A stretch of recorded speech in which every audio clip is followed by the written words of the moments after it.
میں نے حضور خانہ بابا اولیاء رحمۃ اللہ علیہ سے عرض کیا کہ حضور مسلمانوں کا حال بڑا خراب ہے، کچھ ہونا چاہیے، آپ اتنے بڑے بڑے اللہ کے برگزیدہ بندے ہیں، ایڈمنسٹریشن کے لوگ ہیں، آپ کی حضور پاک صلی اللہ علیہ وسلم کے دربار میں ہفتے میں 2 دفعہ 3 دفعہ حاضری ہوتی ہے، وہاں سے آپ کو احکامات صادر ہوتے ہیں، آپ ان پر عمل کرتے ہیں۔ اللہ حاضر خیال اسی طرح بڑے پیر صاحب بھی ہیں، خواجہ غریب نواز بھی ہیں، اور دوسرے بزرگان نظام ہیں، ان کی بھی حاضری ہوتی ہے، ان کو بھی احکامات ملتے ہیں، ان پر عمل کرتے ہیں۔ تو مسلمان قوم کے لیے کوئی ایسا ایک پروگرام بن جائے جس سے یہ اس کی جو ذبوح حالت ہے، اس کی بدنامی ہے، یہ ختم ہو، اور اس کو بھی دنیا میں کوئی باعزت مقام حاصل ہو۔ تو انہوں نے بڑی عجیب بات فرمائی، بہت ہی سن کے مجھے تو بڑی تکلیف ہوئی، بہت پرانی بات ہے۔ انہوں نے کہا خیر صاحب، اب صورتحال یہ ہے، کئی بار حضور پاک صلی اللہ علیہ وسلم کے دربار میں فرشتوں نے، ملائکہ انصری انہوں نے نام لیا، فرشتوں نے جا کر یہ درخواست کی کہ یا رسول اللہ ہمیں آزاد کر دیں، ہم اس قوم کو انسپائر نہیں کر سکتے، جتنا اس کو انسپائر کرتے ہیں اتنے الٹا چلتی ہے۔ تو اس سے بہتر یہ ہے کہ ہمیں آزاد کر دیا جائے۔ ہم کہتے ہیں جھوٹ بولنا بری بات ہے، وہ جھوٹ ہی بولے گی۔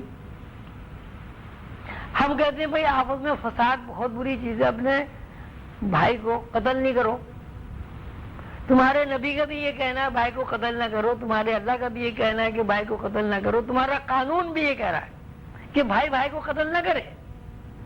کہتے ہیں جتنا انسپائر کرتے ہیں اتنا ہی وہ اور قتل کرتے ہیں۔ ہم انہیں سمجھاتے ہیں کہ بھائی دیکھو یہ کم توڑنا جو ہے یہ اتنی بری عادت ہے اور اللہ کے لیے اتنی ناپسندیدہ خصلت ہے کہ میں اس بات کے لیے کہ وہ قوم سمود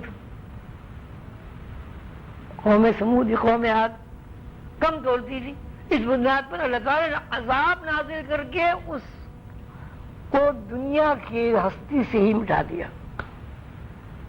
جن صاحب سنتے ہیں لیکن کم ضرور تولیں گے، ملاوٹ ضرور کریں گے۔ تو اب یہ صورت جو مسلمانوں کی اس وقت ہے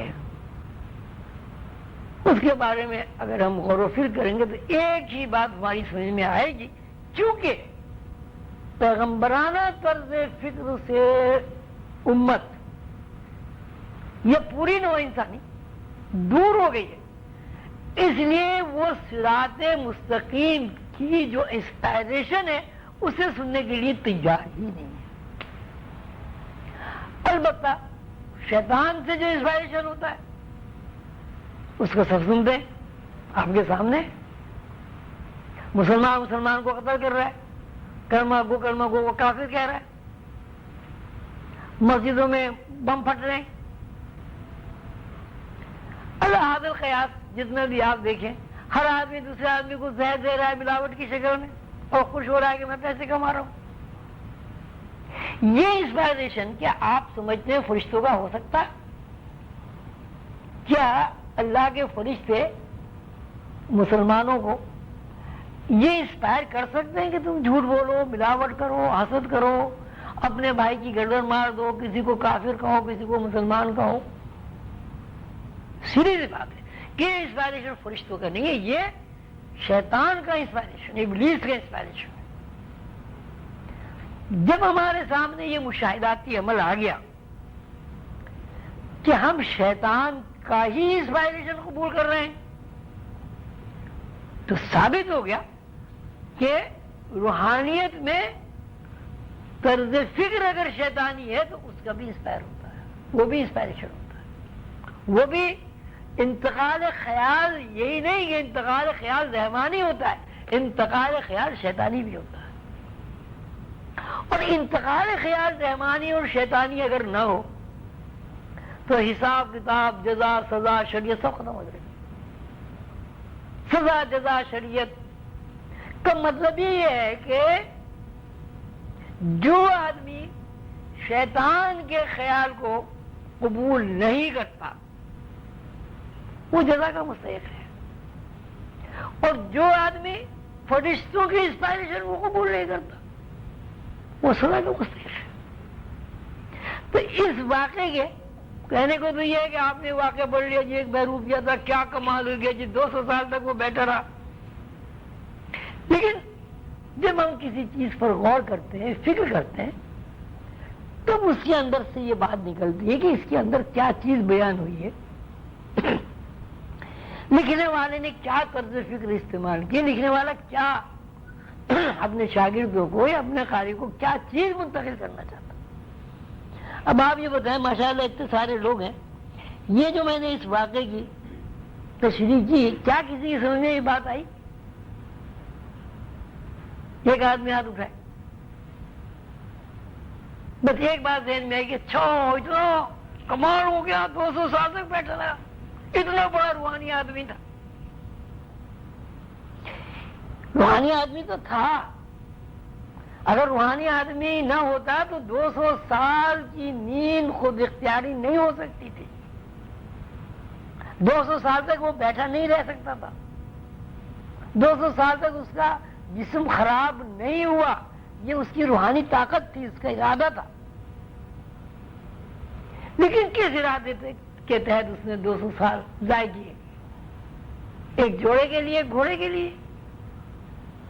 اس سے ثابت ہوا کہ اگر طرز فکر صحیح ہے تو انسپائریشن بھی صحیح ہوگی، اور اگر طرز فکر غلط ہے، کتنے ہی آپ قرآن پڑھ لیں، کتنے ہی آپ حدیث پڑھ لیں، کتنے ہی آپ روزے رکھ لیں، کتنے ہی آپ نمازیں پڑھ لیں، نفلیں پڑھ لیں، صراط مستقیم کا مطلب ہی ہے کہ آپ کی طرز فکر ایسی ہو کہ فرشتوں کا انسپائریشن تو آپ قبول کریں، شیطانی انسپائریشن آپ قبول نہ کریں۔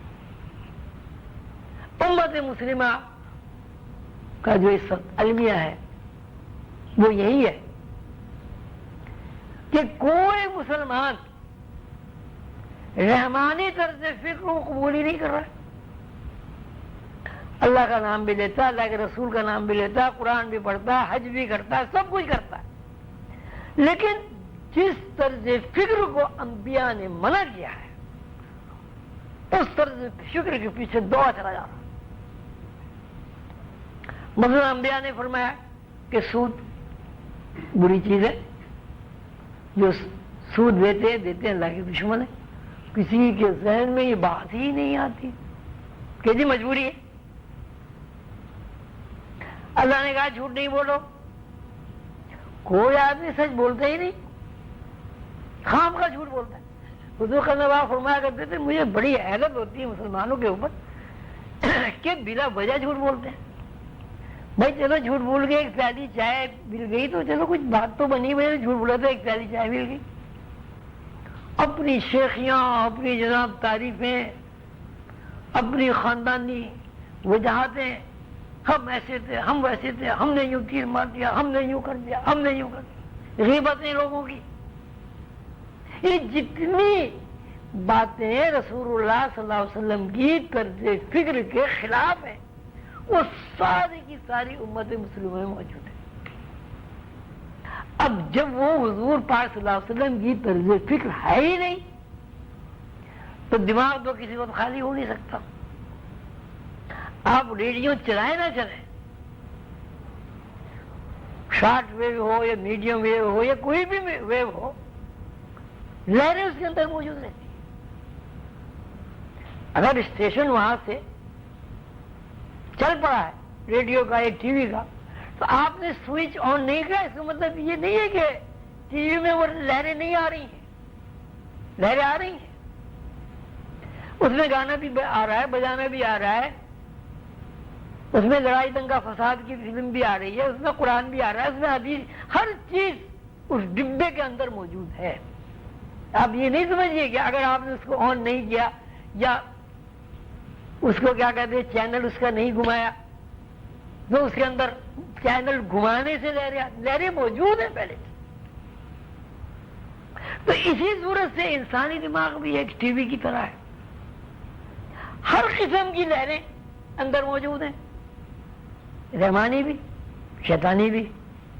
اب دیکھنا یہ ہے کہ کوئی انسان کس چینل کو استعمال کر رہا ہے، کیا وہ نبی کی طرز فکر کو استعمال کر رہا ہے یا شیطانی طرز فکر کو استعمال کر رہا ہے۔ تجربہ یہ بتاتا ہے کہ کوئی انسان جب نبی کی طرز فکر کا تذکرہ کرتا ہے تو وہ اپنے آپ کو دھوکہ دے رہا ہے، جھوٹ بول رہا ہے، اپنے آپ سے جھوٹ بول رہا ہے۔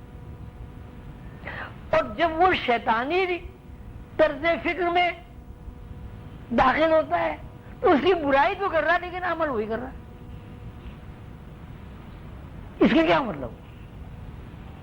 اس کا مطلب یہ کہ آپ کا جو یہ کمپیوٹر ہے یا آپ کے اندر جو ٹی وی سیٹ بند ہے، آپ اس چینل کو چھیڑتے ہی نہیں جو رحمانی طرز فکر ہے، آپ اس چینل ہی کو چلاتے ہیں جو شیطانی طرز فکر ہے۔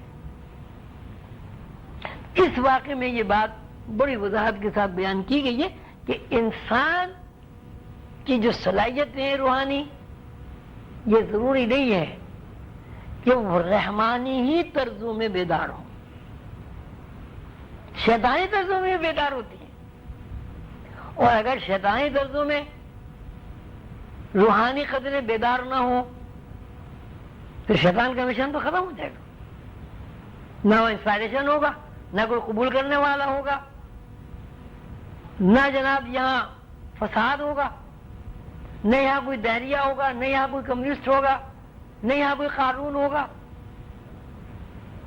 تو شیطانی انسپائریشن اور رحمانی انسپائریشن برابر برابر چل رہا ہے اور ہمہ وقت چل رہا ہے، چاہے آپ سو رہے ہو تب بھی چل رہا ہے، چاہے آپ بیدار ہیں تب بھی چل رہا ہے، آپ بیٹھے ہیں تب بھی چل رہا ہے، آپ چل رہے ہیں تب بھی، اس لیے کہ دماغ کا جو اندر چرخہ ہے وہ کسی لمحے کسی آن رکتا نہیں ہے۔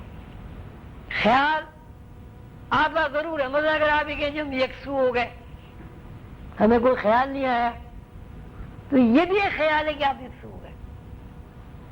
یہ آپ کو کہاں سے اطلاع ملی کہ آپ یکسو ہو گئے؟ اوپر سے انسپائریشن ہی آیا نا، اس انسپائریشن کو آپ نے قبول کیا، یکسوئی کے انسپائریشن کو آپ نے قبول کیا۔ تو روحانیت میں بنیادی بات یہ کہ طرز فکر جو ہے انبیاء کے مطابق ہو، اللہ کے بنائے ہوئے قانون کے مطابق ہو۔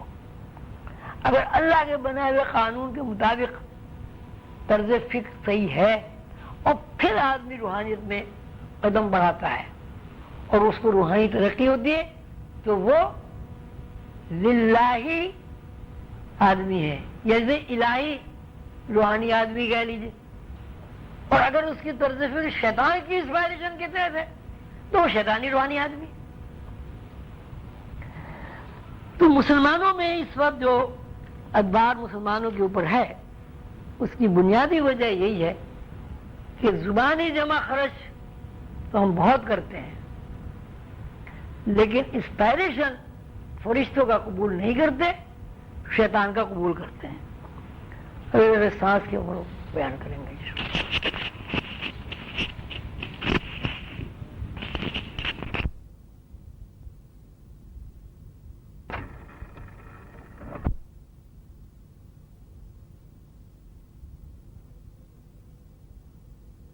اب اگر اس کے ذہن میں یہ ہوتا ہے کہ میں ہاتھ سے دم کر کے آسمان دیکھوں، فرشتے دیکھوں، سیارے دیکھوں، چاند سورج کیا ہے یہ دیکھوں، وہ اس کے ذہن میں ہو جاتا۔ شعوری ترقی ہوتی ہے، یعنی 200 سال میں جو دنیا میں نہیں، اس کو تو چھوڑ دو، سسپینڈ ہو گیا۔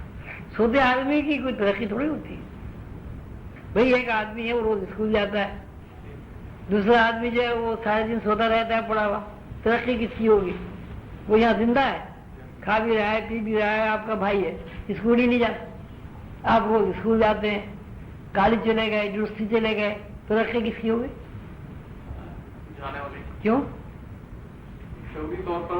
شعوری طور پر جس آدمی نے ترقی حاصل کرنے کی جدوجہد کی، اس جدوجہد کے حساب سے اس کے شعور میں وسعت پیدا ہوتی چلی گئی، اور جس آدمی نے شعوری طور پر اس طرف جدوجہد ہی نہیں کی اس کے شعور جو ہے وہ سطحی رہ گیا، اس میں طاقت پیدا نہیں ہوئی۔